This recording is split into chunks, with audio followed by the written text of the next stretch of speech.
Hit TV ప్రేక్షకులకు నమస్కారం. నేను మీ మహేష్. ఇవాళ తేదీ 18 ఏప్రిల్ 2026.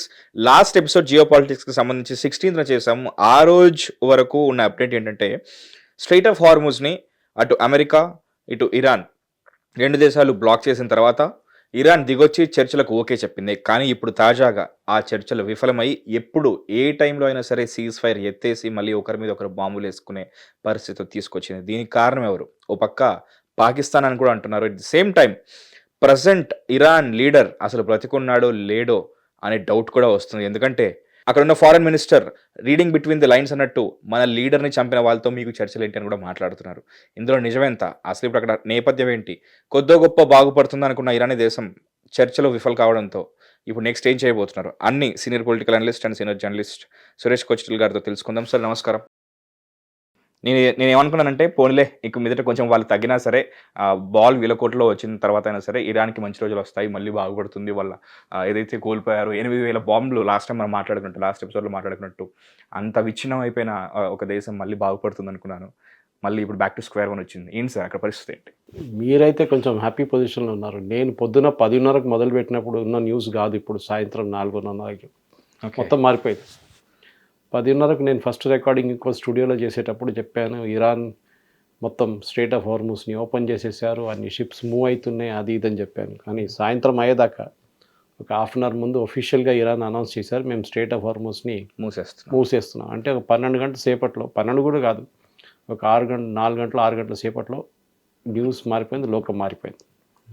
ఆలోచించండి, ఇది నిన్న రాత్రి ప్రెసిడెంట్ ట్రంప్ చాలా పెద్ద ఒక స్టైల్లో అనౌన్స్మెంట్ చేసింది. Strait of Hormuz is open for traffic, everybody can travel, all ships అని.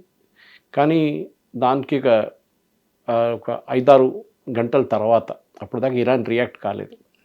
ఇరానియన్ ఫారెన్ మినిస్టర్ అన్నారు, yes straight of Hormuz is open but with restricted routes. Okay, అంటే బేసిక్లీ వాళ్ళు ఒమాన్ వైపు నుంచి ఇట్లా వెళ్తుండే, ఇది కాదు ఒమాన్ వైపు కాదు, మీరు ఇరాన్ వైపు వెళ్ళి మీరు ఇట్లా వెళ్ళండి అని చెప్తారు. ఓకే, అక్కడ ఒక ఐలాండ్ ఉంది, లరాక్ ఐలాండ్ చెప్పి, దాని చుట్టూగా ఇట్లా వస్తున్నప్పుడు ఇది వస్తున్నప్పుడు నడిమిట్లో ఒక డివైడర్ లాగా ఐలాండ్లో ఇరాన్ రెవల్యూషనరీ గార్డ్స్ ఉంటారు. వాళ్ళు ప్రతి షిప్ ఆ ఏరియా నుంచి మానిటర్ చేస్తారు. వాళ్ళు అప్పుడే తెలిసిపోయింది ఇది ఏదో పెద్ద గేమ్ ఆడబోతున్నారు ఇరాన్ అని. అమెరికన్ ప్రెసిడెంట్ అనౌన్స్ చేసినప్పుడు ఇంకో స్టేట్మెంట్ చేశారు ఆయన ఏం చెప్పారంటే, ఓకే బ్లాక్ తీసేశారు ఇరాన్ అయితే, కానీ మా బ్లాక్ అక్కడ ఉంటుంది బయట గల్ఫ్ ఆఫ్ ఒమాన్లో. ఇరాన్కి వెళ్ళే షిప్లు, ఇరాన్ నుంచి వచ్చే షిప్లు మేము యాజ్ యూజువల్ ఆపుతాం, స్క్రూటినీ చేస్తాము. ఓకే, తో ఇరాన్ ఇవాళ పొద్దున కాగానే లేసి ఇరాన్ అన్నారు, అంతే మేము కూడా అంతే సంగతి, మేము కూడా బ్లాక్ చేసేస్తాం, స్ట్రెయిట్ ఆఫ్ హార్ముజ్ నుంచి షిప్స్ని పోనీయము, కొన్ని లిమిటెడ్ నెంబర్ ఆఫ్ షిప్స్ని పంపిస్తాం అంతే. సో మీరు చెప్పినట్లు బ్యాక్ టు స్క్వేర్ వన్. ఇంకా సీజ్ ఫైర్కి ఇంకా 3 రోజులు ఉన్నాయి. 3 రోజుల తర్వాత సీజ్ ఫైర్ ఎక్స్టెండ్ చేస్తారా లేదా అని అడిగినప్పుడు Donald Trump American president air force వన్స్లో అన్నారు, no we need not extend the ceasefire. Air force వన్లో ఆయన రిపోర్టర్స్ అని మాట్లాడుతున్నారు, అప్పుడు చెప్పారు. ఎందుకు అని అడిగితే, ఎట్లయినా అయిపోతుంది కదా, we going to do a deal, 3 రోజులు డీల్ అయిపోతుంది, సో దెన్ మనకు ఎందుకు ఎక్స్టెన్షన్ అన్నారు. కానీ ఇప్పుడు డీల్ లేదు, ఏం లేదు. In fact Iranian deputy foreign minister ఆ ప్రెస్ కాన్ఫరెన్స్లో ఇప్పుడే మాట్లాడుతున్నారు, మేము ఫ్రేమ్వర్క్ అగ్రిమెంట్కి వచ్చిన తర్వాతనే మళ్ళీ టాక్స్ ఉంటుంది. ఇది ఎప్పుడు అంతే, ప్రొఫెషనల్గా మీరు నెగోషియేట్ చేస్తున్నప్పుడు ఫస్ట్ ఒక ఫ్రేమ్వర్క్ సెట్ చేసుకుంటారు, ఈ బౌండరీస్లో మాట్లాడతాం మనం, 1 2 3 4 5 6 పాయింట్స్. అది కాకుండా ఏదో బయట నుంచి తీసుకొచ్చి టాపిక్స్ మాట్లాడకూడదు. సో ఇద్దరు పార్టీస్కి చాలా క్లియర్గా క్లారిటీ వచ్చేస్తుంది. ప్రొఫెషనల్ నెగోసియేషన్స్ అట్లనే నడుస్తుంది. కానీ అమెరికా వైపు నుంచి వస్తున్న నెగోషియేటర్స్కి ఎక్స్పీరియన్సే లేదు దీని గురించి. అవును సార్, లాస్ట్ ఎపిసోడ్ కూడా మాట్లాడుకున్నాం. జారెడ్ కుష్నర్ కానీ స్టీవ్ విట్కాఫ్ కానీ వీళ్ళకి అసలు ఎక్స్పీరియన్స్ లేదు. సో కానీ ఇరానియన్స్కి ఉంది, ఎందుకంటే ఇరానియన్స్ దీనికన్నా ముందు కూడా చాలా యుద్ధాల్లో వెళ్ళారు. ఇరాక్తో చాలా పెద్ద 8 year వార్ జరిగింది. అది కాకుండా వాళ్ళు IAEAతో చాలా నెగోసియేషన్స్ చేశారు, ఇరాన్ ఇంటర్నేషనల్ అటామిక్ ఎనర్జీ ఏజెన్సీతో వాళ్ళ న్యూక్లియర్ డీల్ గురించి. లాస్ట్ ఎపిసోడ్లో మాట్లాడుకున్నాం, 21 months వరకు టైం తీసుకుని. సో చాలా మటుకు వాళ్ళు అది మన ఒబామాతో చేసిన అగ్రిమెంట్ JCP, అక్కడ కూడా వాళ్ళు చాలా రోజులు నెగోషియేట్ చేస్తారు. వాళ్ళకి ఎక్స్పీరియన్స్ ఉంది నెగోషియేషన్, ప్రొఫెషనల్ నెగోషియేటర్స్ ఉన్నారు వాళ్ళ వైపు. కానీ అమెరికా వైపు అది లేదు. అమెరికా వైపులో ప్రెసిడెంట్ ట్రంప్ ఏం చెప్తే అదే పాట వచ్చి వీళ్ళు పాడతారు ఇక్కడ. అండ్ అది కాకుండా ఇరాన్ది బాధిత దేశం ఎప్పటి నుంచో ఎన్నో సంవత్సరాలుగా. Correct. సో వాళ్ళు కొంచెం వాళ్ళకి ఇంటలెక్చువల్ ఒక ఇది ఉంది, వాళ్ళకి ఎడ్జ్ ఉంది. ఇప్పుడు చాలామంది అడుగుతున్నాను అదారా, లాస్ట్ స్టూడియోలో నేను వెళ్ళినప్పుడు అడిగారు, ఇప్పుడు యుద్ధం ఉంటుందా అని అడిగారు, మళ్ళీ మొదలవుతుందా, ఎందుకంటే సీజ్-ఫైర్ 3 రోజులే ఉంది కదా. సో నేను చెప్పాను యుద్ధం కాకపోవచ్చు కానీ అమెరికా ప్రెషర్ పెట్టడం మొదలు పెడతారు. ఫర్ ఎగ్జాంపుల్ ఫస్ట్ అటాక్ నేను అనుకుంటాను ఇది సీజ్-ఫైర్ ఎక్స్టెండ్ చేయకపోతే will be on the Larak island. నేను చెప్పాను చూడండి, ఆ షిప్పులు ఆపుతున్నారు. అవును సార్. వీళ్ళు లాస్ట్ టైం కార్గ్ ఐలాండ్ని కొట్టినప్పుడు కూడా వాళ్ళ ఆర్మీ యూనిట్స్ని కొట్టారు. ఇవాళ కూడా ఈ స్టేట్మెంట్ ఇరానియన్ రెవల్యూషనరీ గార్డ్స్ ఒక స్టేట్మెంట్ ఇష్యూ చేశారు. దీనికన్నా ఒక 2 గంటల ముందు ట్వీట్ చేశారు వాళ్ళు. I shared it on my Facebook. So దాంట్లోనే తెలిసిపోతుంది చాలా క్లియర్గా that these people are going for a final finish. మనం ఒకటి మాట గుర్తుపెట్టుకోవాలి మహేష్, ఈ రెవల్యూషనరీ గార్డ్స్ని ఇరాన్లో ఈ మార్పు వస్తే, దట్ ఈస్ అమెరికా ఒక ఒప్పందం చేసిన తర్వాత అమెరికా ఇన్ఫ్లుయెన్స్ పెరిగితే రెవల్యూషనరీ గార్డ్స్ ఎంటబడతారు అమెరికా. వీళ్ళు చాలామంది ఇరానియన్ సిటిజన్స్ని చంపారు లాస్ట్ ఒక 30-40 సంవత్సరాలు, లక్షలు చంపారు. ఇన్ఫ్యాక్ట్ లాస్ట్ ప్రొటెస్ట్ అయినా మనకు తెలిసింది ఒక 2-3 నెలల ముందు జరిగినప్పుడు దాంట్లో 45,000 మందిని చంపారు వీళ్ళు ప్రొటెస్టర్స్. అది ప్రెసిడెంట్ ట్రంప్ చెప్తున్నారు, కానీ ఇంటర్నేషనల్ అబ్జర్వర్స్ అది 15,000-20,000 అంటున్నారు, which is also big number. Sir ఒక ప్రాణమైన ప్రాణమే. అవును. ఓకే. సో ఈ రెవల్యూషనరీ గార్డ్స్కి ఆ భయం ఉంది, వాళ్ళని ఎంటబడి పట్టుకుంటారు, వాళ్ళని పనిష్మెంట్ ఇస్తారు, ఫైరింగ్ స్క్వాడ్ ముందు తీసుకెళ్తారు, ఇదంతా వాళ్ళకి తెలుసు. సో వాళ్ళకి ఏంటంటే ఇప్పుడు now it's a fight to death వాళ్ళకి. ఇనిషియలీ మనం ఏమనుకున్నాం, ప్రెసిడెంట్ ట్రంప్ ఈ పీస్ టాక్స్ పాకిస్తాన్లో నడిపించిన అందరూ మన ఒపీనియన్ ఏమంటే గవర్నమెంట్ అట్లనే ఉండిపోతుంది, ఇప్పుడున్న ఇరానియన్ గవర్నమెంట్ అట్లనే ఉండిపోతుంది, కానీ వాళ్ళు ఈ కొత్త ఎక్స్పెరిమెంట్స్ కోసం రెడీ ఉన్నారని చెప్తున్నారు అన్నమాట. ఇది ఒక ఒపీనియన్ ఉండే, కానీ ఇప్పుడు అట్లా జరగట్లేదు. ఇప్పుడు మనం చూస్తే దిస్ ఇస్ అమెరికా చాలా క్లియర్గా తెలిసిపోయింది అమెరికాకి, ఈ రెవల్యూషనరీ గార్డ్స్ లాస్ట్ వీళ్ళని కొట్టేస్తే మిగతా ఇరాన్లో ఎవరు వీళ్ళని అపోజ్ చేయరు, అంటే అమెరికాను అపోజ్ చేయరు. ఇప్పుడు భయపడుతున్నారు. మీరు చూడండి, ఇరానియన్ ఫారెన్ మినిస్టర్ స్టేట్మెంట్ ఇచ్చిన తర్వాతనే నిన్న రాత్రి 1/2 an hourలోనే రెవల్యూషనరీ గార్డ్స్ ఒక statement, Iranian deputy foreign minister ఇంకో స్టేట్మెంట్ ఇచ్చారు, ఈయనెవరు మాట్లాడడానికి, there is no such opening అని చెప్పి చాలా క్లియర్గా చెప్పారు, ఓన్లీ రెస్ట్రిక్టెడ్ ఓపెనింగ్ అని చెప్పారు. అది అప్పుడే తెలిసిపోయింది దట్ ఫారెన్ మినిస్టర్ కూడా ఒక స్పేస్ లేదు. దాని కొంచెంసేపు తర్వాత, గంట తర్వాత ఇరానియన్ స్పీకర్ ఆఫ్ పార్లమెంట్ కలబెక్ ఆయన ఒక స్టేట్మెంట్ ఇష్యూ చేసాడు, ఏంటి, that there is no opening of Hormuz, restricted opening. So ఇరాన్లోనే ఒక డివిజన్ జరుగుతుంది గవర్నమెంట్లో. దానికోసం మీకు గుర్తుంటుంది, ప్రెసిడెంట్ ట్రంప్ మాట్లాడుతూ ఆ రోజు అన్నారు, పాత రెజీమ్ లాగా కాదు, కొత్త రెజీమ్లో చాలామంది ఉన్నారు హూ ఆర్ వెరీ ఫ్రెండ్లీ, మాట్లాడడానికి రెడీగా ఉన్నారు చాలామంది ఉన్నారు, దాంట్లో ఒకరి ఫారిన్ మినిస్టర్ అన్నమాట. సో ఈ పరిస్థితుల్లోనే ఇప్పుడు ఇరాన్లో నెక్స్ట్ 1 వీక్ ఏం జరగబోతుంది, నెక్స్ట్ 1 వీక్ కూడా కాదు, నెక్స్ట్ 4 రోజులు, ఎందుకంటే వెనస్డే సీజ్-ఫైర్ అయిపోతుంది. సీజ్-ఫైర్ కన్నా ముందే కొట్టేస్తారా అమెరికా, ఇది కూడా చేయొచ్చు. ఎందుకంటే ఈ షిప్ బ్లాక్ చేసినప్పుడు ఇప్పుడు మళ్ళీ ఫ్యూయల్ రేట్లు పెరుగుతుంది, స్టాక్ మార్కెట్ పడిపోతుంది. ప్రెసిడెంట్ ట్రంప్కి చాలా ప్రెషర్ మీద ఉన్నారు ఆయన, ఎస్పెషల్లీ డొమెస్టిక్ వాళ్ళ ఆడియన్స్ నుంచి, అమెరికాలో ఉన్న ఆడియన్స్ నుంచి. వాళ్ళ దగ్గర ఫ్యూయల్ ప్రైసెస్ పెరిగింది, సూపర్ మార్కెట్లు అన్నిటికీ రేట్లు పెరిగినాయి, ప్రతి దేశంలో ఇది ఉంది. ప్రెసిడెంట్ ట్రంప్ ఈ స్ట్రైట్ ఆఫ్ హార్మూజ్ ఓపెన్ చేసి అని చెప్పినప్పుడు నాకు యాక్చువల్లీ నవ్వొచ్చింది. ఇది ఎట్లయిందంటే ఒకడు పొరోడు వాని ఇల్లు తగలబెట్టిన తర్వాత ఫైర్ ఎక్స్టింగ్విషర్ తీసుకొచ్చి మొత్తం మంటంతా ఆపిన తర్వాత నేను చూడండి నేనే కాపాడాను మా ఇల్లు అంటాడు. నువ్వే తగలబెట్టావు కదా. స్ట్రైట్ ఆఫ్ హార్మూజ్ ముందు ఓపెన్ ఉండే, ఓకే, యుద్ధం మొదలయ్యే ముందు February 27 straight of Hormuz normal ఉండే, ఏ రెస్ట్రిక్షన్స్ లేకుండే. మీరు వచ్చి బాంబు వేశారు, దాని తర్వాత ఒక వారం యుద్ధం బాంబులు అక్కడిక్కడ వేసిన తర్వాత వాళ్ళకు ఒక ఐడియా వచ్చింది, స్ట్రైట్ ఆఫ్ హార్మూజ్ బ్లాక్ చేసేస్తాం. ఓకే, ఇది సద్దాం హుసేన్ టైంలో కూడా జరిగింది, ఇది 8-year వార్లో, ఇరాక్ వార్లో. అప్పుడు ట్యాంకర్ వార్ అని చెప్తుండే, అప్పుడు దాన్ని ఇంకో పేరు ఉండే. వాళ్ళకి తెలిసిపోయింది స్ట్రైట్ ఆఫ్ హార్మూజ్. ఎందుకంటే ఈ స్ట్రైట్ ఆఫ్ హార్మూజ్ బ్లాక్ చేయడం ఫస్ట్ టైం కాదు, బహుశా మనం డిస్కస్ చేసాం కూడా. ఇది బ్రిటిష్ వాళ్ళు 1945 టైంలో బ్లాక్ చేశారు, ఇది ఫస్ట్ టైం. 2 times చేశారు. So they have done it. 2 years చేశారు సార్. 2 years చేశారు వాళ్ళు. సో ఈ పరిస్థితుల్లోనే ఇప్పుడు ఇరాన్కి ఆప్షన్స్ ఏముంది, ఏంటంటే ఒకవైపు ఇరాన్ అమెరికాని ఫోర్స్ చేశారు, ఇజ్రాయెల్ లెబనన్లో సీజ్ ఫైర్, అప్పుడే మేము మీతో మాట్లాడతాం ఒకటి, లేకుంటే ఈ స్ట్రేట్ ఆఫ్ హార్మోజ్ కూడా ఓపెన్ చేస్తామని చెప్పి కండిషన్ పెట్టారు. ఆ కండిషన్ మీదే అక్కడ సీజ్ ఫైర్ జరిగింది. ఇప్పుడు ఈ కండిషన్ వైలేట్ అయితే మళ్ళీ ఇజ్రాయెల్ లెబనన్ సీజ్ ఫైర్ ఉంటుందా? ఈ ప్రెసిడెంట్ ట్రంప్ పెద్ద పెద్ద స్టేట్మెంట్ ఇచ్చారు నిన్న, నేను ఆర్డర్ ఇచ్చాను దట్ ఇజ్రాయెల్ లెబనన్ ఎప్పుడు బాంబ్ చేయొద్దని చెప్పి. ఇవాళ పొద్దున్న రాడు వేసేసారు వాళ్ళు తీసుకెళ్ళి. ఇన్ఫాక్ట్ వాళ్ళు కూడా సీజ్ ఫైర్ అన్నారు కానీ సీజ్ బాంబ్స్ కాదు కదా అని చెప్పేసి ఒక విట్టి స్టేట్మెంట్ ఇచ్చారు. ఇజ్రాయెల్ అంటున్నారు. ఇన్ఫ్యాక్ట్ ఇవాళ పొద్దున ఒక కొత్త సర్వే రిలీజ్ అయింది ఇజ్రాయెల్ నుంచి, రిజల్ట్స్ వాళ్ళు మీకు యుద్ధం కావాలన్నా వద్దా అని అడిగారు. అంటే ఇజ్రాయెల్ అండ్ లెబనన్ మీద, అంటే వాళ్ళ మీద దాడి హిజ్బుల్లా మీద 71% మంది ఇజ్రాయలీ సిటిజన్స్ ఎస్ అన్నారు, యుద్ధం కావాలని. ఆలోచించండి, ఏ దేశంలో అంటారు యుద్ధంకి? మోస్ట్ ఆఫ్ దమ్ అంటారు యుద్ధం వద్దు. ఇప్పుడు అమెరికాలో అదే అంటుంది, యుద్ధం వద్దు అంటున్నారు వాళ్ళు. ఇక్కడ అది కాదు, యుద్ధం కావాలంటున్నారు. This is the difference Mahesh.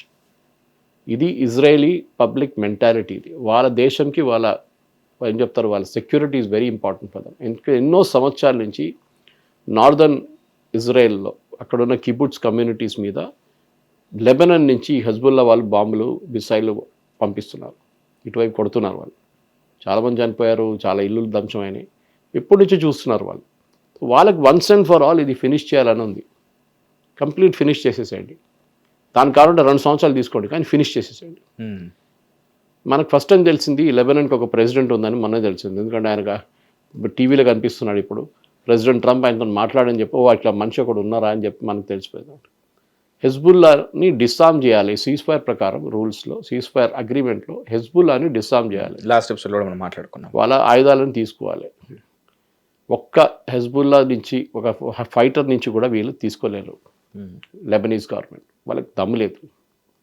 వాళ్ళ దగ్గర ఆర్మీ అనేది లేదు అసలు. ఉందంటే ఉందంతే. 6 నెలల నుంచి జీతం వీళ్ళకి చెప్పాను నేను. ఆ పరిస్థితిలో ఉన్నారు వాళ్ళు. సో హెజ్బుల్లా వాళ్ళ స్ట్రెంగ్త్ కావాలంటే రేపు వాళ్ళు ఇప్పుడున్న గవర్నమెంట్ని ఓవర్ రన్ చేసి రేపు వాళ్ళే నడిపిస్తారు Lebanon. So Israel is very correct. వాళ్ళ పొజిషన్ ఏంటంటే వీళ్ళని నమ్మలేము, మీరు ఇరాన్ ప్రెషర్ మీద వచ్చి మా మీద ఈ సీజ్ ఫైర్ చేయించారని చెప్పి ఇజ్రాయేలీ ప్రజలు చాలా కోపంగా ఉన్నారు ప్రెసిడెంట్ ట్రంప్ మీద. దాని మీద ఈయన స్టేట్మెంట్, నేను బాంబ్ చేయొద్దని. మీరెవరండి? You are US president. Problem మాకు లెబనాన్, మాకు హెజ్బుల్లా నడిపిట్లేదు. మీరెందుకు వచ్చి చెప్తున్నారు మాకు? మేము చెప్తున్నామా మీ దగ్గర? అండ్ మోరోవర్ మేము ఎందుకు వినాలి? మాకు రీజన్ ఉంది ఎందుకు మేము యుద్ధం చేస్తున్నాం. అనదర్ థింగ్, వీళ్ళేమో చెప్పారా వెళ్ళి రేపు మీరు ఇరాన్ మీద బాంబు లేవద్దని చెప్పారా? చెప్పలేదు కదా.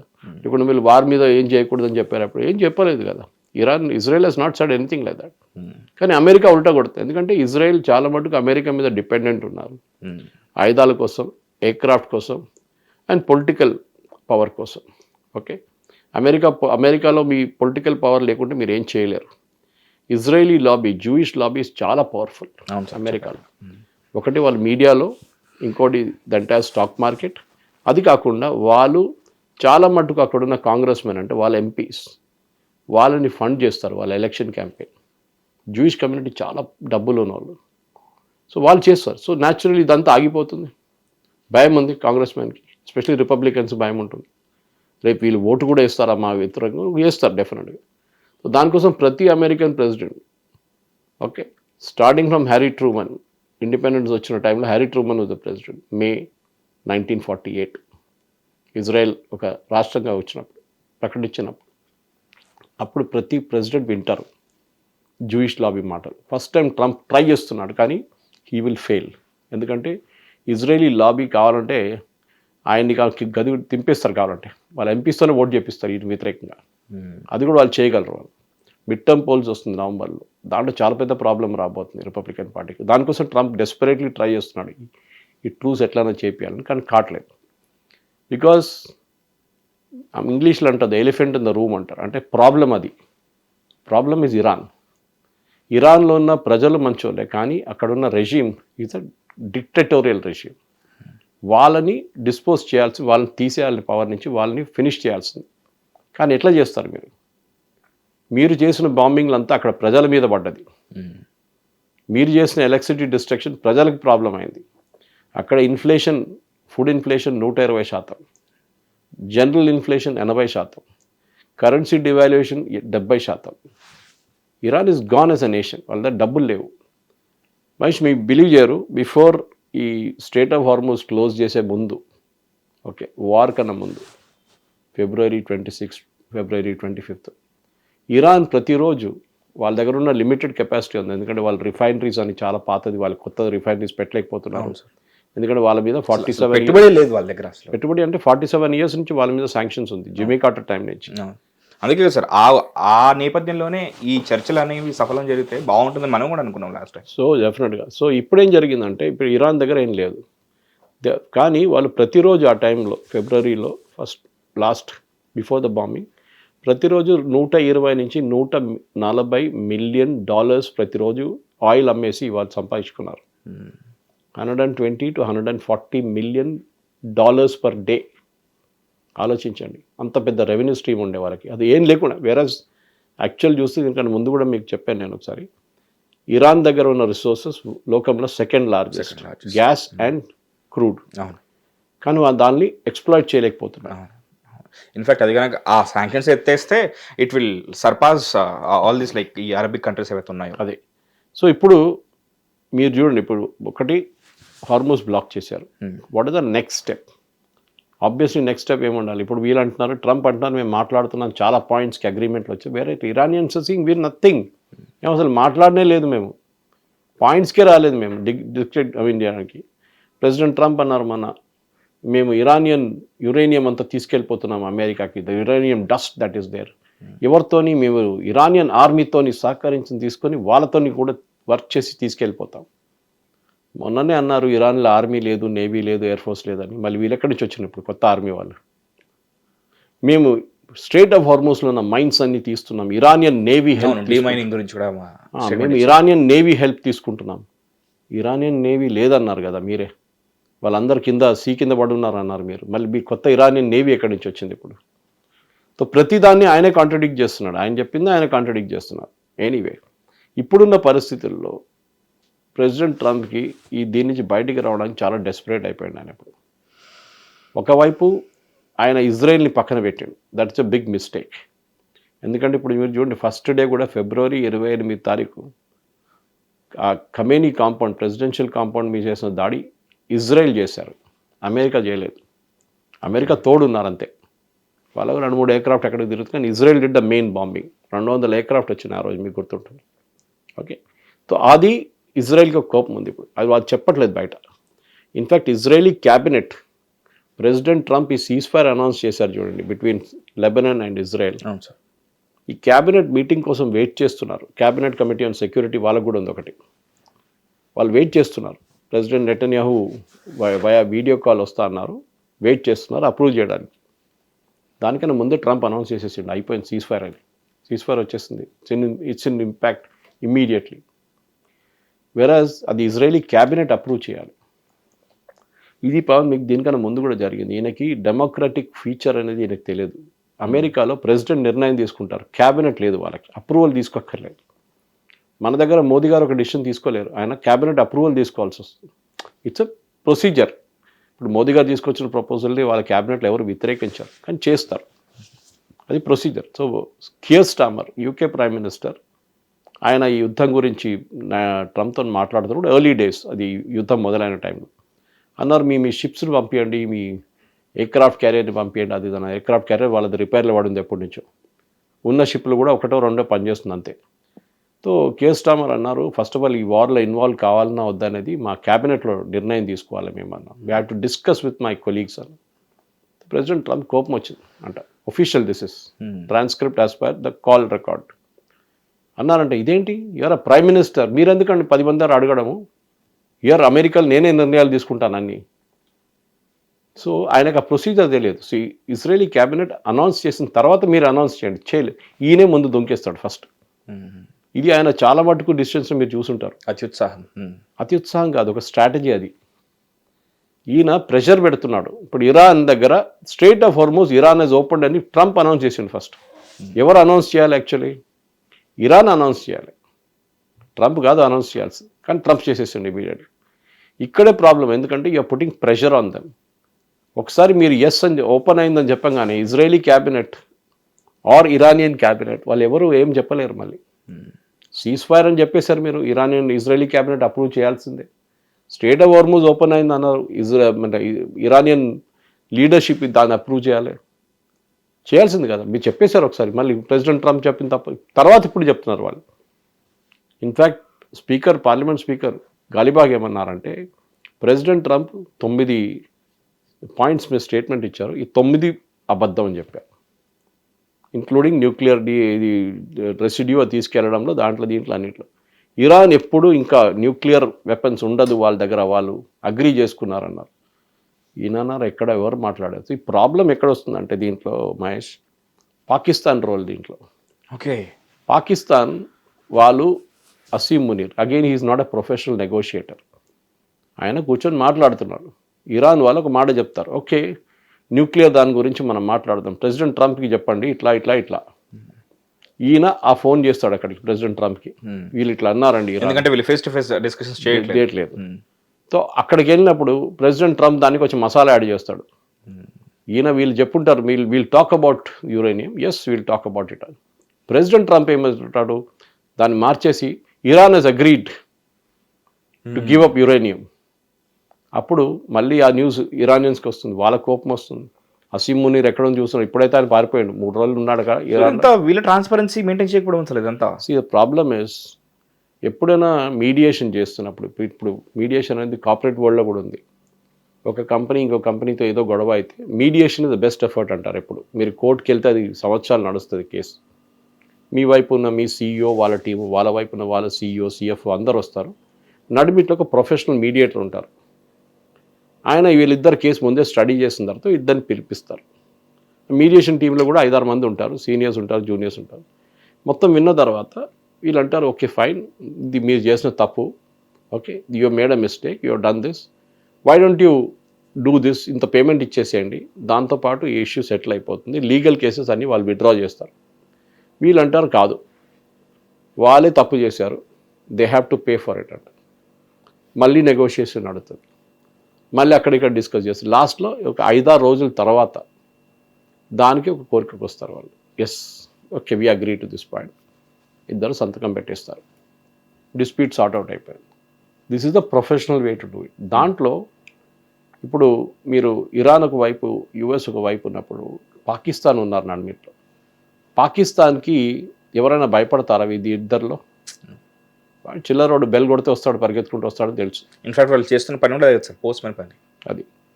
వేరస్ if you put Russian foreign minister అక్కడ, ఈవెన్ ఈజిప్ట్ వాళ్ళే కూడా మనకి ఎందుకని చెప్పేసి వెనక్కి వచ్చేసారు. చైనీస్ ఫారెన్ మినిస్టర్ కూర్చోబెడితే things would have been different. వింటారు వీళ్ళు, ఎందుకంటే చైనాకున్న పవర్ కానీ రష్యాకున్న పవర్ వీళ్ళకి తెలుసు, వీళ్ళు సహాయం ఇచ్చారు వీళ్ళకి, ఇప్పుడు మాట వింటారు. పాకిస్తాన్ తీసుకొచ్చింది అన్నిటికంటే పెద్ద తప్పు. పాకిస్తాన్ ఎందుకు తీసుకొచ్చారంటే వాళ్ళు ఏం చెప్తే అది వింటారు, దానికోసం. That is why the Oman is moved away. Oman first 2 రౌండ్స్లో లాస్ట్ జూన్లో ఇన్వాల్వ్ ఉన్నారు టాక్స్లో పాకిస్తాన్తో, ఇరాన్తో. ఈసారి జూలైలో కూడా ఇన్వాల్వ్ ఉన్నారు. దాని తర్వాత డిసెంబర్లో జరిగిన టాక్స్లో వాళ్ళు ఉన్నారు. తర్వాత ఇప్పుడు లేటెస్ట్ ఫిబ్రవరిలో జరిగిన టాక్స్ కూడా ఒమాన్ ఉన్నారు. కన్సిస్టెంట్గా ఒమాన్ మాట్లాడుతున్నారు ఇరాన్తో. ఆల్మోస్ట్ ఒప్పందం దాకా తీసుకొచ్చారు వాళ్ళు, అప్పుడు తీసుకొచ్చి బాంబే సార్. ఒమాన్కి తెలుసు what are the things to be done అనేది, పాకిస్తాన్కి అది లేదు. అండ్ ఒమాన్తో మాట్లాడుతున్నప్పుడు వీళ్ళు డైరెక్ట్ ఫేస్ టు ఫేస్ చేస్తుండే ఒమాన్తో. Omani foreign minister, Iranian foreign minister. Like ఇప్పుడు జరుగుతున్నట్టుగా కాకుండా వీళ్ళు ఒక రూమ్లో కాకుండా స్ట్రేట్గా జరుగుతున్నాయి, అలా 2 సార్లు చేశారు. So this is where the differences అనమాట. ఇక్కడ ఈ మిస్అండర్స్టాండింగ్ వస్తుంది. ఒకటి, ప్రెసిడెంట్ ట్రంప్కి ఒక యాటిట్యూడ్ ఉంది, ఆయన మసాలా యాడ్ చేస్తాడు, ప్రతిదానికి తడకా కొడతాడు. ఆయన చెప్పింది ఇంతే ఉంటుంది, ఓకే చారానేక మురిగి బరానేక మసాలా అని చెప్పినట్లు హైదరాబాద్ టైంలో ఇదే జరుగుతుంది అన్నమాట. సో ఇక్కడే ఆయన జంప్ చేస్తాడు చాలా మటుకు, అది జరిగింది నేను చేసేసాను. మీకు గుర్తుంటుంది, this is my 10th cease fire అన్నారు మొన్న. ఇది ఇప్పుడు Israel Lebanon is my 10th cease fire. మన భారతదేశం కూడా చెప్పించాడు ఆయన చెప్పాడు ఆయన. ఇదంతా చెప్పిన తర్వాత ఎవరో అడిగారు మళ్ళీ యుద్ధం ఏమైందని, మీరే నడిపిస్తున్నారు యుద్ధం, దాని సీజ్ ఫైర్ కూడా మీరే చేసుకోవచ్చు కదా అడిగారు. ఆలోచించండి, Iran and American cease fire కూడా అమెరికన్ ప్రెసిడెంటే చేయించారట. అది 3వ మనిషి చేపియాలి, అది 3rd person should do it and claim credit for it. ఈయనే క్లెయిమ్ చేస్తున్నాడు. ఇప్పుడు ఇరాన్ వాళ్ళు అంటారు మేమేం చేసాం, తప్పు చేసాం మేము, మేము కూడా ఉన్నాం కదా, మేము సీజ్ఫైర్ అగ్రీ చేయకపోతే ఎట్లా అవుతుంది సీజ్ఫైర్? ఇది ప్రాబ్లం. సో ఆయన ప్రతి దానికి క్రెడిట్ ట్రై చేస్తున్నారు. మీకు గుర్తుంటుంది జేసీఓపీ అగ్రిమెంట్లో ఒబామా టైంలో 2015లో మనం దీని గురించి మాట్లాడాం లాస్ట్ ఎపిసోడ్ 16th. సో ఆ అగ్రిమెంట్లో చేసిన అది ఒక పేమెంట్ ఉండే, అంటే వీళ్ళు ఈ ఇరాన్తోని సంతకం పెట్టించిన తర్వాత ఒకవైపు US, Russia, China, France, Germany వీళ్ళందరూ ఉన్నారు, ఇటువైపు ఇరాన్, వీళ్ళందరూ సంతకం పెట్టారు. పెట్టిన తర్వాత ప్రెసిడెంట్ ఒబామా ఏమన్నారంటే యూ స్టార్ట్ ద ప్రాసెస్, అది యురేనియంది తీసుకెళ్ళడము, రీరిఫైన్ చేయడం అంతా. సో వీళ్ళ అసెట్స్ ఉండే, అంటే వీళ్ళు 79లో ఈ ఇరానియన్ ఎంబసీ మీద, ఇరాన్లో ఉన్న అమెరికన్ ఎంబసీ మీద దాడి జరిగి చాలామంది వాళ్ళ డిప్లొమాట్స్ని హాస్టేజెస్గా ఉంచుకున్నప్పుడు జిమ్మీ కార్టర్ టైం నుంచి వీళ్ళ మీద శాంక్షన్స్ పెట్టారు. శాంక్షన్స్ కాకుండా వీళ్ళ అసెట్స్ ఫ్రీజ్ చేశారు. ఎక్కడెక్కడ వీళ్ళ బ్యాంక్ డిపాజిట్స్ ఉందో, ఎక్కడెక్కడ వీళ్ళ బిల్డింగ్లు కొన్నారో, ఎక్కడెక్కడ వీళ్ళు కార్లు కొన్నారో అన్నీ సీజ్ చేసుకున్నారు. వాటిని రిలీజ్ చేయమని కూడా వీళ్ళు అడిగారు. ఓకే, వాళ్ళు అడిగారు. So last time president Obama చెప్పారు ఒక మైల్ స్టోన్ పేమెంట్స్ చేస్తాం మీకు, అంటే మీరు ఇంత యురేనియం ఇక్కడ దాకా తీసుకొచ్చి డీఫ్రీ చేసినప్పుడు అంటారు సార్, విడతల వారీగా దశల వారీగా అంటారు కదా, అది కరెక్ట్, మైల్ స్టోన్ పేమెంట్స్ అంటాం మన దాన్ని ఇంగ్లీష్లో. అది చేశారు. దాంట్లో చేసిన దానికి ఏదో 400 మిలియన్ ఉండే, 450 మిలియన్ ఎంత ఉండే, దాంట్లో చాలా మటుకు వాళ్ళ డబ్బులే ఉండే, అదంతా వాళ్ళ డబ్బులే ఉండే. ఇదంతా ఇచ్చిన దానికి పెద్ద సీన్ క్రియేట్ చేశారు ప్రెసిడెంట్ ట్రంప్ 2018 ఎలక్షన్లో. వాళ్ళ డబ్బులు వాళ్ళకి ఇస్తున్నందుకు మళ్ళీ అమెరికన్ ప్రజల డబ్బులు ప్రెసిడెంట్ ఒబామా ఇరాన్కి ఇచ్చేశారు, వాళ్ళు ఇప్పుడు టెర్రరిస్ట్ మళ్ళీ మొదలు పెడతారు, టెర్రరిస్ట్ యాక్టివిటీస్, టెర్రరిజంకి వాడుకుంటారు అని చెప్పి పెద్ద ఇష్యూ చేశారు. ఇప్పుడు ఇరాన్ అంటున్నారు $20 బిలియన్ మాకు ఇవ్వాలి మా అసెట్స్ నుంచి. ఇన్ఫ్యాక్ట్ అసెట్స్ ఇండియాలో కూడా ఉన్నాయి. ఇండియన్ బ్యాంక్స్లో ఉన్న కొంచెం అమౌంట్ అమెరికన్ గవర్నమెంట్ శాంక్షన్ చేశారు, ఫ్రీజ్ చేసేసారు. So they are saying pay us $20 billion, మాకు దగ్గర డబ్బులు లేవు, మేము మొత్తం రీక్రియేట్ చేయాలి, మళ్ళీ మా బ్రిడ్జ్లు కట్టాలి, మా రైల్వే స్టేషన్ కట్టాలి, మేము చేయాల్సింది వీ హావ్ టు రీకన్స్ట్రక్ట్ అవుతుంది, మాకు డబ్బులు కావాలి, మాకు డబ్బులు లేవు. Last time it was only 400 million, ఇప్పుడు 20 మిలియన్. 20 బిలియన్, 20 బిలియన్, బిలియన్ కాదు billion, billion, big difference. So ఇప్పుడు ప్రెసిడెంట్ ట్రంప్ నేను ఒక స్పీచ్లో అంటున్నాడు నేను 10 పైసలు ఇవ్వలేవో, కరెక్టే, మీరు ఇయ్యరు, అది ఇరాన్ డబ్బులు అది. సో ప్లే ఆఫ్ వర్డ్స్ అంటారు ఇంగ్లీష్లో. నేను 10 పైసలు ఇయ్యను, అమెరికన్ ప్రజల డబ్బులు ఇయ్యను, కానీ ఇరాన్ వాళ్ళ డబ్బులు మీకు ఇవ్వాల్సింది. వాళ్ళు రేపు సంతకం పెట్టారనుకోండి హైపోథెటికల్ యురేనియం డీల్ గురించో, మిసైల్స్ గురించో, వాళ్ళు అడుగుతారు మేము పెట్టే ముందు చెప్పండి మాకు ఎంత ఇస్తాం. Okay we'll pay you $10 million, 10 మాకు 50 కావాలంటారు, మళ్ళీ నెగోసియేషన్స్. ఓకే లాస్ట్లో 20కి వచ్చి ఆగిపోతారు. 20 బిలియన్ పంపించండి మాకు, మీరు ట్రాన్స్ఫర్ చేశారా అప్పుడు మేము సంతకం పెడతాం. లాస్ట్ టైం ప్రెసిడెంట్ ఒబామా ప్లేన్లో పంపించుండు క్యాష్, సీట్లన్నీ ఇప్పేసి మొత్తం ఎయిర్క్రాఫ్ట్ మీద క్యాష్ స్టాక్లో క్యాష్ పెట్టి మన సినిమాలు చూస్తాం చూడండి, అవును సార్, అట్లా తీసుకెళ్ళి టెంపోలో పంపించినట్టు మొత్తం పంపించారు. అట్లా అది పెద్ద ఇష్యూ చేశాడు ఈయన కూడా. ప్లేన్లో పంపించాడు, బోయింగ్ 747లో పంపించాడు ప్రెసిడెంట్ ఒబామా. దేశంని అమ్మేసుకున్నారు, మన రాహుల్ గాంధీ చెప్తుంటాడు చూడండి ఇక్కడ, అట్లా దేశంని అమ్మేసుకున్నారని చెప్పారు. జరిగింది ఇది, వాళ్ళ డబ్బులు వాళ్ళకి ఇవ్వాల్సింది వాళ్ళకి ఇచ్చారు, మొత్తం కాదు, స్మాల్ పార్ట్ ఆఫ్ ఇట్ అంతే. వాళ్ళ దగ్గర మీరు ఎంత బాగా బిహేవ్ చేస్తారు చూద్దామని చెప్పి వాళ్ళు 2018 దాకా చేసుకుంటూ వచ్చారు. అప్పుడే ఈయన వచ్చి మొత్తం చింపేసి పడేశాడు కదా అందరూ. అదే వాళ్ళు సైన్ చేసిన అగ్రిమెంట్ పీస్ ఆఫ్ పేపర్ అనుకున్నారు. సో మహేష్ ఇక్కడ ప్రాబ్లం ఎక్కడ వచ్చిందంటే now we are back to square one అంటాం ఇంగ్లీష్లో. సార్ ఇంత చుట్టూ తిరిగి లాస్ట్లో వాళ్ళతో అదే ఒప్పందం సైన్ చేయడానికి ట్రై చేస్తున్నాడు ట్రంప్. దానికన్నా దారుణం ఉన్న ఒప్పందం, ఆ ఒప్పందం చాలా బాగుండే జేసీపీ అగ్రిమెంట్. దట్ వాజ్ ఇప్పుడు దాకా ఇరాన్ దగ్గర ఒక న్యూక్లియర్ వెపన్ లేకపోతుండే, న్యూక్లియర్ అసెట్ కూడా లేకపోతుండే. కానీ వాళ్ళు లాస్ట్ ఈ 2015 to 2026 11 సంవత్సరాలు వాళ్ళ యురేనియం కెపాసిటీ డెవలప్ చేసుకున్నారు. మీరు ఆ రోజు ఆపేస్తే మొత్తం ఆగిపోతుంది. ఇన్ఫ్యాక్ట్ వాళ్ళు అప్పుడు అనుకుంది 15 years సార్, 2015 to 2026 11 years. ఇది ప్రాబ్లం. సో ఇప్పుడు జరుగుతున్న దాంట్లో ఇరాన్ మీద దాడులు జరగవచ్చా అంటే ఎస్, ప్రాక్టికలీ ఎస్. కానీ చేస్తారా తెలియదు. ఎందుకంటే ఒకసారి మళ్ళీ మొదలు పెడితే మళ్ళీ దీనికి ఎండ్ ఉండదు. మళ్ళీ మీరు టాక్స్ అంటే వాళ్ళు నవ్వుతారు మీ మీద, వాళ్ళకి కోపం వస్తుంది. బాంబ్ అంతా వేసిన తర్వాత మళ్ళీ అమ్మంటున్నారా మా దగ్గర. ఇరాన్లో ముందు కంట్రోల్ చాలా మట్టుకు రిలీజియస్ లీడర్స్ దగ్గర ఉండే. సుప్రీం లీడర్ అయతొల్లా ఖమేనీ వాళ్ళ ముల్లాల దగ్గర ఉంటుంది అండ్ వాళ్ళ రెవల్యూషనరీ గార్డ్స్ వాళ్ళ ఆర్మీ. ఇప్పుడు లాస్ట్ ఒక 2-3 వారాల్లో the major differences revolutionary guards take over చేసుకున్నారు, ముల్లాల్ని పక్కన పెట్టారు. బహుశా దానికి కారణం ఉండొచ్చు, దట్ సుప్రీం లీడర్ లేరు ఇప్పుడు, ఆయన చనిపోయి ఉంటాడు. కానీ వీళ్ళు బయట చెప్పారు అది. ఎవరు సార్? ముస్తఫా ఖమేని పోయి ఉంటాడు, లేకపోతే కోమాలో ఉన్నా అని చెప్తున్నారు. అండ్ ఈ విషయం ఎవరికి తెలియదు, ఉండొచ్చు ఉండకపోవచ్చు, తెలుసు వాళ్ళకి. ఇరాన్ హెస్ బిన్, ఇజ్రాయెల్ చెప్తున్నారు, అమెరికా చెప్తున్నారు ఈయన కోమాలు ఉన్నారు, ఆయనకు చాలా గాయాలు తగ్గాయి, కోమ్కి తీసుకెళ్లారు మెడికల్ ట్రీట్మెంట్కి అని చెప్పేసి. కానీ అది దాన్ని పక్కన పెడదాం. సో ద ఎంటైర్ ఒక మనిషి కోమాలు ఉంటే వాళ్ళ ఇంటర్నల్ కూ ఒకటి జరుగుతుంది, నెక్స్ట్ లీడర్ ఎవరు లేడు, సో మేమే టేక్ ఓవర్ చేసుకోని చెప్పి. That's why the statement today, అది చాలా క్రూషియల్. మనం దాన్ని కాంటెక్స్ట్ మర్చిపోతున్నాం. ట్వీట్ వచ్చినప్పుడు ఇరానియన్ ఫారెన్ మినిస్టర్ చేశారు, ఆయన కాంట్రడిక్ట్ చేసి ఆయన డెప్యూటీ కాంట్రడిక్ట్ చేశారు, లేదు straight of Hormuz is closed.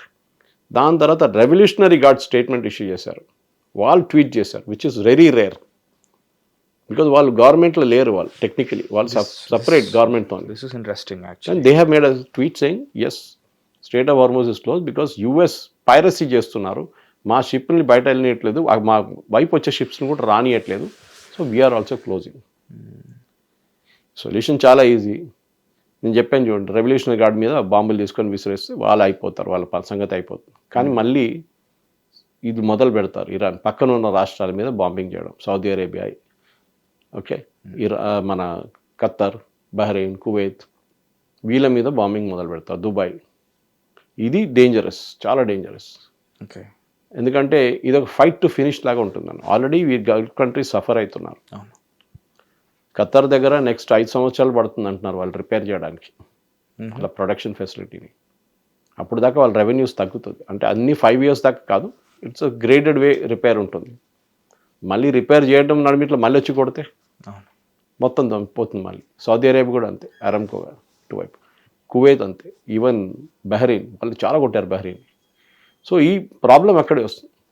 So fight to finish అనగానే వాళ్ళకి తెలిసిపోతుంది, మమ్మల్ని పట్టుకొని ఫైరింగ్ స్క్వాడ్ మీద పెట్టేస్తారు అమెరికా వాళ్ళు, ఆర్ మేమే పోరాటం చేసి చనిపోతాం, ఊర్లు దొరుకుతారు మాకు పైగా, మేము ఏం చెప్తారు, మేము మాట్లాడే అచేవ్ చేస్తా అంటారు, ఆత్మ బలిదానాలు అంటారు కదా సార్. సో వీళ్ళది ఇది ఈ సంగతి ఈ పరిస్థితిలో ఉన్నారు ఇప్పుడు.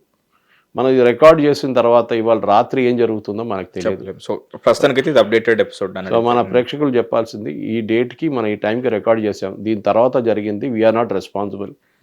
కావాలంటే మండే రోజు వచ్చి మళ్ళీ రికార్డింగ్ చేసి మళ్ళీ రిలీజ్ చేయొచ్చు. కానీ ఇప్పుడున్న పరిస్థితుల్లో సిట్యువేషన్ స్టేటస్కో. వెనస్డే దాకా టెక్నికలీ సీజ్ ఫైర్ ఉంది, కానీ వెనస్డే దాకా సీజ్ ఫైర్ హోల్డ్ చేస్తుందా తెలియదు.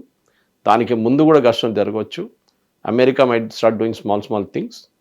ఇటువైపు కూడా ఇరాన్ వైపు నుంచి కూడా చిన్న ప్రొవోకేషన్స్ వాళ్ళు మొదలు పెడతారు. అమెరికా ఎట్లా రియాక్ట్ అవుతారని చూడడానికి. ఇదన్నీ తెలియాలంటే మనం ఇంకొక 2 రోజులు వెయిట్ చేయాల్సి వస్తుంది. సో యాజ్ ఆఫ్ నౌ ఇవాళ తేదీ వచ్చేసి 18th April 2026. Obviously 16th last episode 16th telecast అయింది. 16th సాయంత్రం షూట్ చేసిన తర్వాత నైట్ టెలికాస్ట్ అయింది. సార్ 16th రోజు మనం ఏదైతే మాట్లాడుకున్నామో, ఇన్ఫ్యాక్ట్ ఆ రోజు కైండ్ ఆఫ్ అయ్యో ఇప్పుడు వీళ్ళకి కొంచెం బలం తగ్గారు, అందుకే చర్చలకు వచ్చారు. ఎందుకంటే ఇప్పుడు స్ట్రెయిట్ ఆఫ్ హార్మోస్ని ట్రంప్ కూడా సీజ్ చేశాడు, సో వాళ్ళు కూడా సీజ్ చేశాడు. ఒకవేళ అవసరమైతే మొత్తం కేప్ టౌన్ నుంచి కేప్ ఆఫ్ గుడ్ హోప్ నుంచి మొత్తం తిరిగి రావాల్సి వస్తుంది. సో మొత్తానికి దిగారు, చర్చలకు వస్తారని అనుకున్నాం. ఇన్ఫ్యాక్ట్ వాళ్ళు ఆ మాత్రం దిగడానికి కారణం ఏంటంటే వాళ్ళు చాలా నష్టపోయారు, వాళ్ళ దగ్గర బలం కూడా తగ్గింది అనుకున్నాం. ఇంతలో జరిగిన మార్పులు ఏమంటాయి సార్? లైక్ ఇంటర్నల్లీ వాళ్ళకి యుక్రెయిన్ నుంచి సపోర్ట్ వచ్చింది, మన టెక్నాలజికల్ సపోర్ట్ వచ్చింది, ఇంకెవరైనా సపోర్ట్ చేస్తుంటారు? సపోర్ట్ అని లేదు ఎవరికి, వాళ్ళకి ఆయుధాలు రావట్లేదు.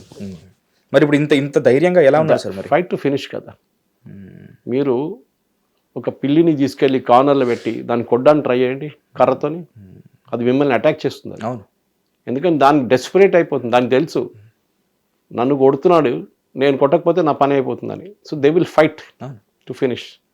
ఇది ఒక యానిమల్లో ఉన్న అదే మెంటాలిటీ హ్యూమన్ బీయింగ్స్లో కూడా ఉంది. మీరు ఒక మనిషిని కొట్టడానికి వెళ్తే వాడు ఫస్ట్ 2 సార్లు తీసుకుంటాడు మీరు కొట్టింది దెబ్బలు, దాని తర్వాత వాడు కొడతాడు రిటర్న్ మిమ్మల్ని. ఇది కంట్రీది కూడా ఇదే ఉంటుంది.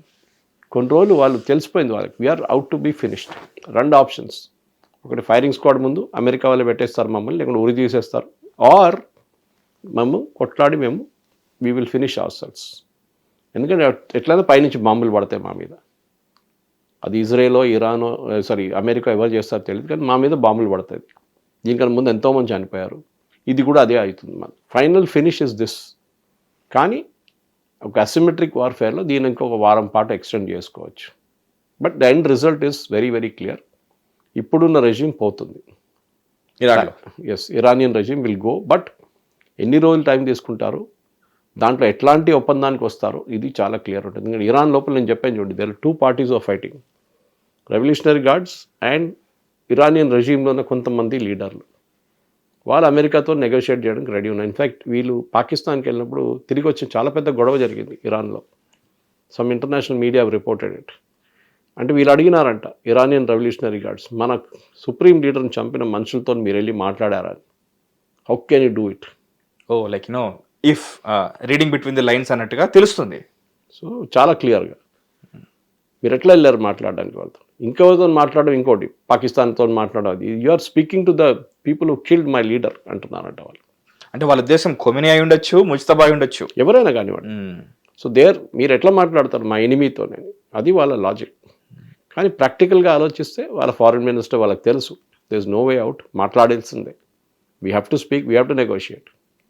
కానీ ప్రాబ్లం ఏంటంటే అటువైపు ట్రంప్ ఈ బొంబాస్టిక్ అనౌన్స్మెంట్ చేస్తాడు చూడండి, అది దాన్ని కట్ డౌన్ చేస్తే చాలా బాగుంటుంది. స్ట్రెయిట్ ఆఫ్ హార్మోస్ని గల్ఫ్ ఆఫ్ ఇరాన్ అని చెప్పడంలో మీరు ఇరాన్కి ఏదో రివార్డ్ ఇచ్చినట్టు ఉంది. ఇది ఎవరైనా పెద్ద లీడర్ ట్వీట్ చేస్తున్నట్టు 10 సార్లు చెక్ చేస్తారు వాళ్ళ టీం. అంటే కావాలని చేశారు అది, wantedly they did that, Gulf of Iran అనేది. సో ఇట్లాంటి పరిస్థితుల్లో ఇరాన్ని రివార్డ్ చేసినట్లు చేస్తున్నారా, ఇరాన్కి ఏదో ప్రైజ్ ఇచ్చినట్లు చేస్తున్నారా మీరు? ఇదే ఒబామా చేసినప్పుడు మీరు తిట్టారు ఒబామాని. ఇప్పుడు మీ ప్రాబ్లం ఏమైంది? ఇప్పుడు మీరు డబ్బులు ఇవ్వడానికి రెడీగా అయిపోతే మళ్ళీ రేపు ఒబామా అడుగుతారు మిమ్మల్ని. ఇప్పుడు నేను చేసినప్పుడు మీకు ప్రాబ్లం ఉండే, ఇప్పుడు మీరు చేసినప్పుడు నేనేం చేయాలని అడుగుతారని. So let's see within next 24 hours to 48 hours ఏదో జరుగుతుంది. ఏం జరుగుతుంది మనకు తెలియదు. April 18, 2026 ఈ తేదీ ఈ టైం వరకు on geopolitics level Iran, Israel and America మధ్య జరుగుతున్న యుద్ధ నేపథ్యంలో పరిస్థితి మళ్ళీ బ్యాక్ టు స్క్వేర్ వన్. మొత్తానికి ఫినిష్ చేద్దామనే ఉద్దేశంతో వాళ్ళే రంగంలో దిగుతారా, లేకపోతే నిజంగానే ట్విస్ట్ లాగా ఎప్పుడు ఏం జరుగుతుందో తెలియదన్నట్టుగా ఇరానియన్ లీడర్ బయటకు వస్తాడా, కోమా నుంచి నిజంగానే బయటకు వస్తాడా, అసలు కోమాలో ఉన్నాడా లేదా, అదంతా రివీల్ అవుతుంది. ఎందుకంటే మొన్నటి వరకు రోజుల తరబడి వెయిట్ చేసేవాళ్ళం, ఇప్పుడు గంటల్లో మొత్తం పరిస్థితి మారిపోతుంది. అందుకని హిట్ టీవీకి ట్యూన్ అయి ఉండండి, మీకు మరిన్ని అప్డేట్స్ తెలుస్తూ ఉంటాయి. Stay tuned to Hit TV. This is Mahesh and Suresh Kochil garu, thank you so much ఈ ప్రస్తుత పరిస్థితిని మాకు క్లియర్గా ఎక్స్ప్లెయిన్ చేసినందుకు. హిట్ టీవీ యాప్, ఇందులో short news, live news, entertainment shows, movies, digital magazines తో పాటు మీ జిల్లా వార్తలను కూడా ఫ్రీగా చూడొచ్చు. ఇంకెందుకు ఆలస్యం, వెంటనే హిట్ టీవీ యాప్ ని డౌన్లోడ్ చేసుకుని ఫ్రీగా ఎంటర్టైన్మెంట్ పొందండి. Hit TV app. Hit TV app. Please download hit TV app. Hit TV app ని ఫ్రీగా డౌన్లోడ్ చేసుకొని ఎంజాయ్ చేయండి. మీకు నచ్చిన ఎంటర్టైన్మెంట్ కోసం హిట్ టీవీ యాప్ ని ఫ్రీగా డౌన్లోడ్ చేసుకుని ఎంజాయ్ చేయండి. హిట్ టీవీ యాప్ ని డౌన్లోడ్ చేసుకుని ఆస్వాదించండి, ఆశీర్వదించండి. ఇంతమంది సెలబ్రిటీలు హిట్ టీవీ యాప్ ని డౌన్లోడ్ చేసుకోండి అని చెప్తున్నారంటే ఎంత మంచి యాప్ ఆలోచించండి. అమెరికా అమెరికాలో చదవాలనుకునే వాళ్ళకి విశ్వసనీయమైన పేరు మన శౌర్య కన్సల్టెన్సీ. UK లో 1 year masters, UK లో 1 year masters, 2 years work permit up to 5 years visa. Contact Saurya Consultancy. Contact 89851 89851.